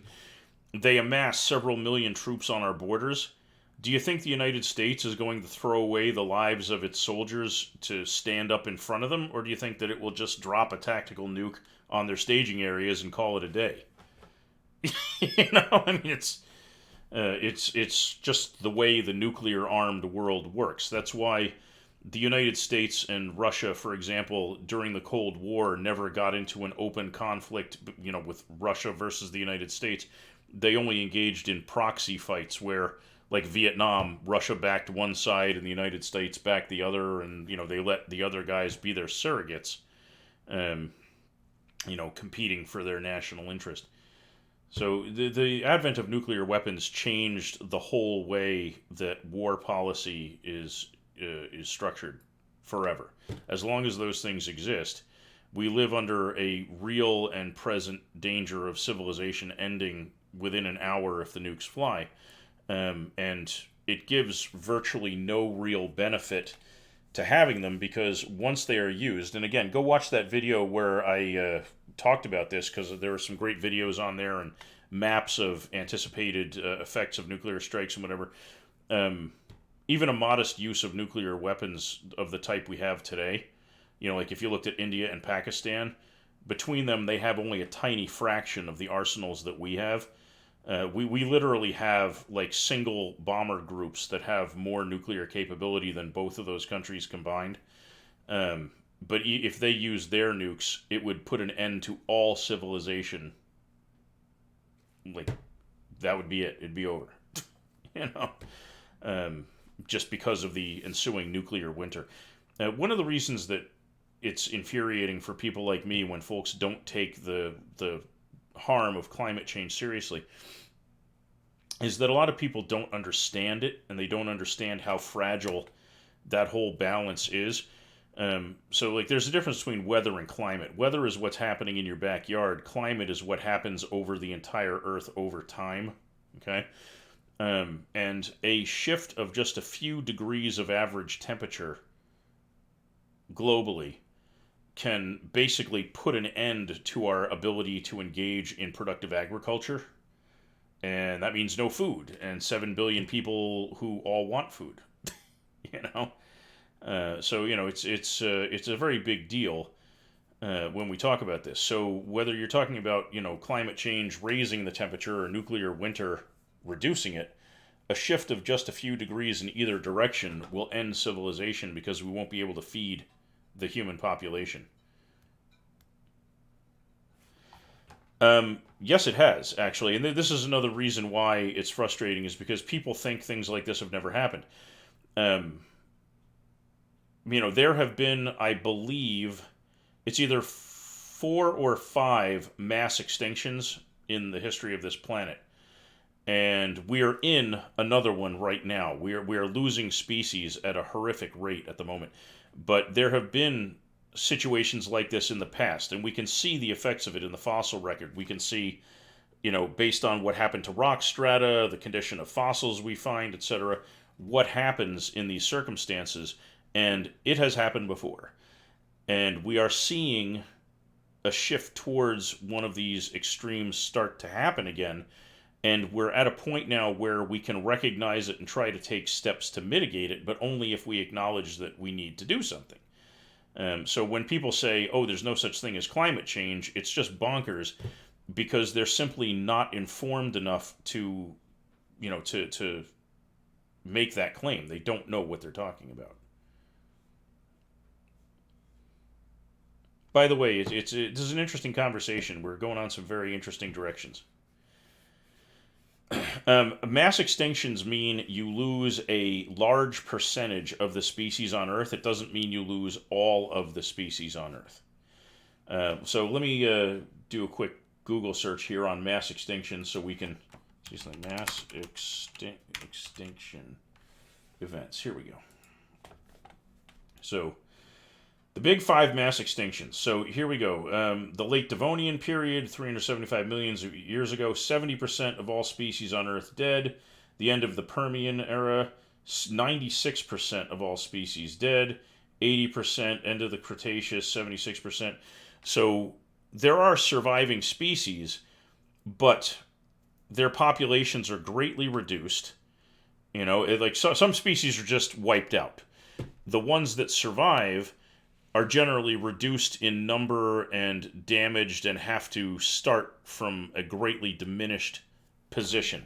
In a lot of cases, it's meant only bacteria survived. In certain circumstances, it's meant that only the simplest of single-celled plants and animals survived, other than stuff in the deepest oceans, But you can do a little research on your own to learn more about this, but if there's no way to grow food, doesn't that mean humans all die? Again, there's a difference between losing the ability to do modern agriculture and losing the ability to grow any food whatsoever anywhere. Okay, just to give you one example, one of the reasons why the human population has been able to grow to the enormous size that it has is that we're in a period of time where the temperatures and climate conditions are conducive to agriculture on a mass scale in regions of the planet where there are huge swaths of flat arable land, like the American, breadbasket, the Great Plains region. If you raise the temperature by a few degrees average temperature annually, right? Let's say it goes up by 3 degrees annually total. The region where those temperatures are conducive to growing things like rice and wheat would move from the Great Plains area of the United States, like way the fuck up into the mountains of Canada and shit, where there's not a lot of land that you can actually farm. It's mostly rock, it's mostly mountains, it's not flat. You can't plow giant fields, So, yeah, you could like dig some terraced agriculture into the sides of mountains and you could probably build some greenhouses, but it's not going to provide enough food to feed 7 billion people. It's going to provide enough food to feed a few 100,000 globally, a few million maybe, if we're lucky. Every place south of Canada in that circumstance would be too hot for the mass growing of staple crops like corn and wheat and rice, barley, things like that. They would just not grow anywhere other than places completely unsuited to large-scale agriculture. So yeah, you'd be able to still produce some food, but it wouldn't be enough to support the population we have now. And there would be food riots, followed by food wars, followed by mass famine, followed by a huge die-off of the human population. That's what would happen. So this is stuff that we need to take seriously because the consequences of ignoring it are staggering. But yeah, we're in the middle of a mass extinction period at the moment where we're losing species left and right. We just, these things aren't something that happens over a period of 5 or 10 years. They happen over a long period of time, but their effects are enormous. And what do I suppose we do to stop this? I don't know. I'm not a climate scientist. I don't have the answers at my fingertips. I know that there are scientists who do have ideas on what to do. But if they're not allowed to actually, put these plans into motion because people either deny that a problem exists or refuse to allow these people to put their plans into motion by not funding the kind of actions it will take to stop a global catastrophe, then we're still stuck. Well, no beef. You're actually going down one path. One thing I have read about is that if we were going to survive, if climate change actually reaches a level where it impacts our agriculture significantly, then the entire human population would pretty much have to go vegan because it takes a hell of a lot of arable land to support the raising of meat livestock. It takes the amount of food it takes to raise steer to maturity could feed a hell of a lot more humans than the meat produced by the steer. So if it came down to it, right, and the world is basically starving, and the choice is you can go vegan and live, or you can have one more steak and then you and everybody you care about dies, you pretty much go vegan, You don't have to like it, but it's a life or death choice. As far as gas goes, that's not an agriculture question necessarily, but it does bear into it because as we run out of oil, as our oil supplies dwindle, the main reason, and this is something, again, these are all interrelated things. The main reason we've been able to produce the food that's allowed the explosive growth of humans over the past 200 years is because we use oil. There's a term, I don't know if you're familiar with the scientific term, it's called energy density. What it basically means is how much energy you get from consuming X amount of fuel. Okay? The more energy you get back by consuming fuel, the higher its energy density. Does that make sense? You follow that? It's a term most people haven't heard before. It's not hard, but it's something most people haven't heard. Okay, so the reason we use oil and petroleum products for fuel is that, with the exception of nuclear power, oil has the highest energy density of any fuel source humanity's ever discovered. Okay? That's why we burn it. And it is only because we have had gasoline-powered farm equipment that we've been able to drastically increase the food output per acre that has allowed us to feed the human population that we have today. If you take away the oil, there is no other fuel source we have that will power the agricultural industry the way oil does, and that alone will cause a massive drop in food output, which will cause food shortages, which will result in starvation on a global scale. If you combine that, because we are running out of oil, we have actually reached the point where oil is becoming harder to extract than it used to be, and it's becoming more expensive to produce, and the reserves are starting to dwindle. If you combine that with the effects of climate change, meaning not only can you not farm as much land because the places where the temperatures and climate conditions are conducive to that are smaller, but you also can't work the land as thoroughly because you don't have the gasoline to power the vehicles and the infrastructure that allows mass modern agriculture, then you have a compound problem where you have two factors that are reducing the amount of food that can be produced per arable acre. Okay? If you eat a piece of raw corn, you won't get much fuel unless you boil it or something. Not entirely true. Corn is what corn is, regardless of how you cook it.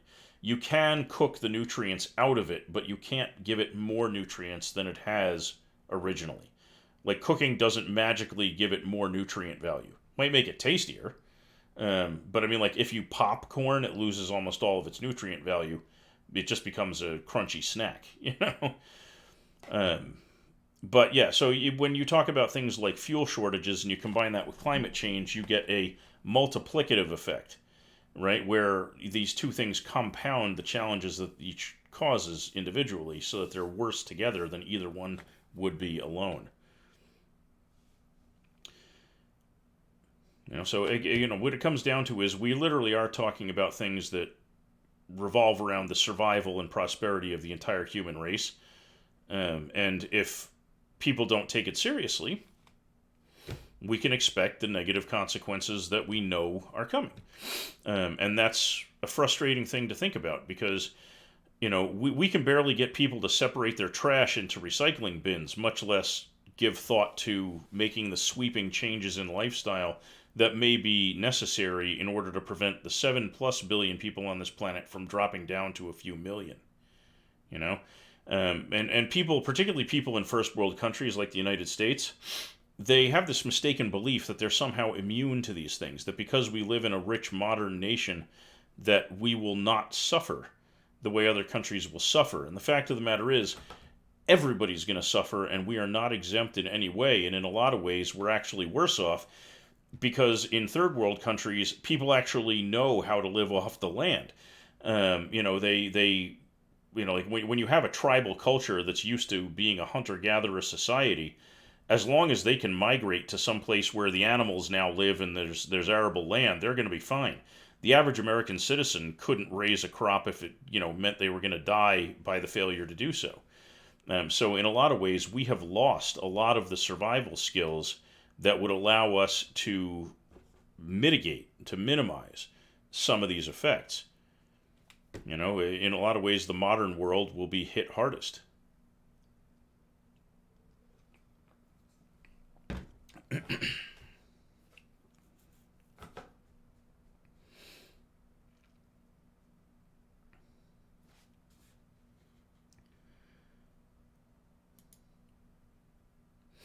All right, so yeah. Well, unless you have some more questions here, it's getting a little late over here in Barebones Town, so I think I may wrap up for the evening. But I do appreciate you coming by, and I appreciate you being a civil and thoughtful conversation partner. You are welcome back at any time. You've been very, very pleasant. Okay, let's see. So you suggest we throw a bunch of money at scientists to come up with a solution.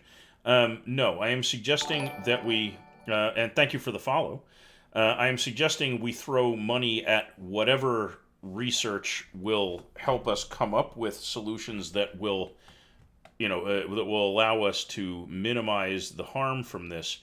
But it's not a matter of throwing money. It's a matter of having a global commitment to finding a solution to this and implementing it. Because you could throw all the money you want at research, and the scientists have had plenty of money, and they, in some regards, and they've telling us, yes, global, climate change is a problem, but that's not the problem. The problem is that you have a bunch of people saying, no, it's not. While the scientists are saying, here's the data. Yes, it is. It's obvious. It's provable. Here's the science. Here's the evidence. Here's every bit of charted data. Here's the temperature changes globally, blah, blah, blah. And you have people that stick their fingers in the ears and go, yeah, yeah, yeah, yeah, yeah, yeah, yeah, yeah, it's not happening. I don't hear you. I don't hear you, blah, blah, blah, blah, right? At the top of their lungs. So yes, you need to fully fund whatever amount of research will help us find solutions to this, but on a broader scale, you need to get people to stop acting like these things aren't happening. You know, that's just a very big part of it. Lacrone, welcome. As I have explained to several people before, I'm not actually in favor of banning all guns. I'm trying to do some research to figure out whether people pay more attention to the thumbnail size screenshot or to the stream title information when deciding what to click on. So I put something up there that's clickbait so that it would be attention grabbing to see who comes in here talking about that versus who comes in here talking about the stream title. So it seems like the giant banner in the thumbnail is the real attention grabber, whereas the stream title seems to be significantly less important. But no, I'm not actually in favor of banning all guns. I just wanted something that would be attention getting, and that seems to be, a hot button that gets people to show up and either offer an opinion for or against. And Muggs, thank you for the time tonight. I try very hard to be reasonable. I do get kind of snippety if somebody goes off on like a racist tirade. I've had that happen before and had to put a stop to it because I'm generally willing to engage with anybody who's got a thoughtful, a bit of a conversation to share, but I don't tolerate like overt racism or being a total asshat. Like violating terms of service, things like that will get somebody banned immediately.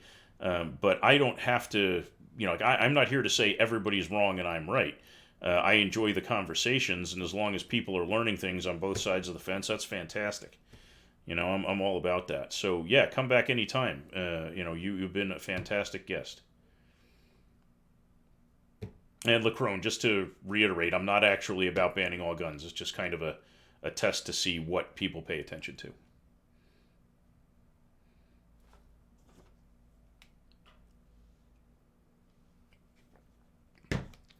I thought about doing one that says Trump sucks, fight me, but I figured people would come in like all combative if I did that, and that would like lead to immediate screaming matches. So I thought maybe something a little less inflammatory, because people have very strong opinions for or against Trump.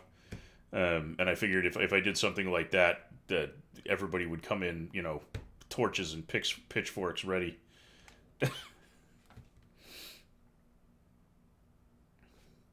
But yeah, Muggs, I'm glad to hear you say that. Racism is just not okay, regardless of what your place is on the political spectrum.